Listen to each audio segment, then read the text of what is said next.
It's time to come together to get it done so that we can truthfully say in America, no child will be left behind, not one single child.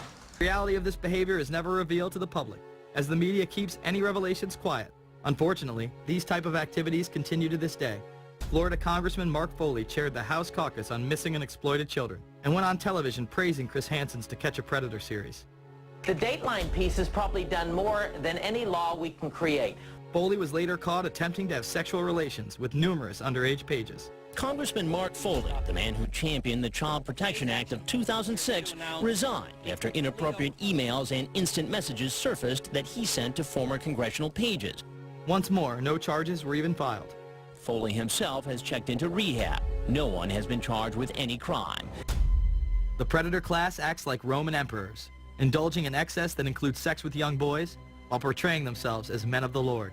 Sources confirmed a Washington Times report today that D.C. police and the Internal Revenue Service are investigating a male prostitution ring whose clients may have included people connected to the Bush and Reagan administrations.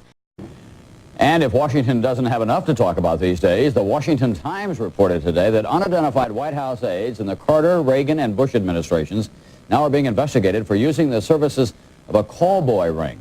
The paper reports that 2 of the male prostitutes were given a late-night tour of the White House last year. The White House press secretary, Marlin Fitzwater, said he knew nothing of this investigation. NBC's Lisa Myers reports her sources in the U.S. Attorney's Office say the investigation is not focusing on prostitution, but on fraud involving the use of credit cards to pay for the call boy services. Barney Frank, one of 2 openly homosexual members of Congress, acknowledged having used a male prostitute, whom he then hired as a personal employee. The man had keys to Frank's basement apartment on Capitol Hill. Frank paid him approximately $20,000 out of his own pocket to be his housekeeper and driver. But as first reported in today's Washington Times, the man was on probation for sex crimes and a drug conviction.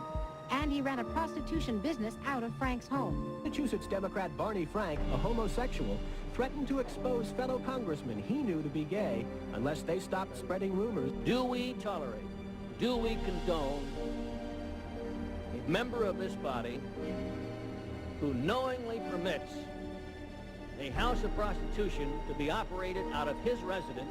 In recent years, several politicians have been outed in scandals, including Senator Larry Craig, who tried to solicit sex from an undercover officer in 2007.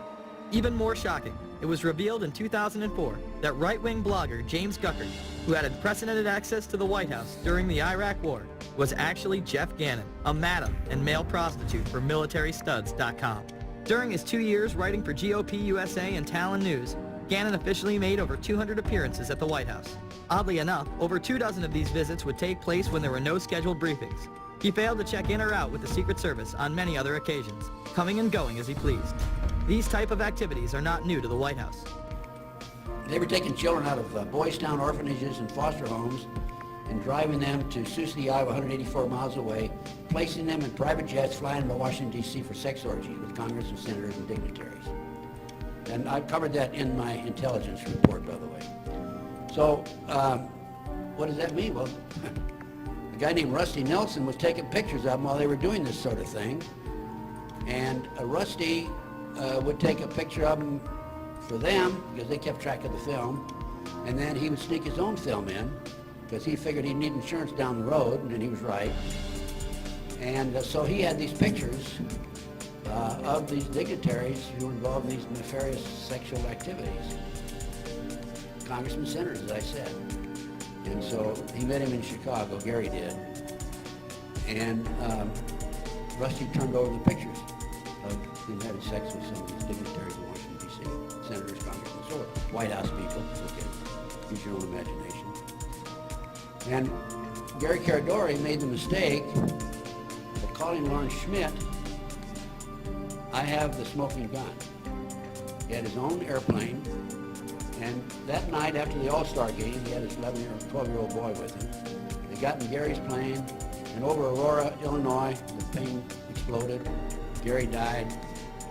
Pictures were all over the place. First person at the scene was the sheriff, deputy sheriff. He picked up the pictures. The FBI agent came along, grabbed the pictures, said, keep your mouth shut. He apparently didn't keep his mouth shut because a year later his wife was murdered, by the way.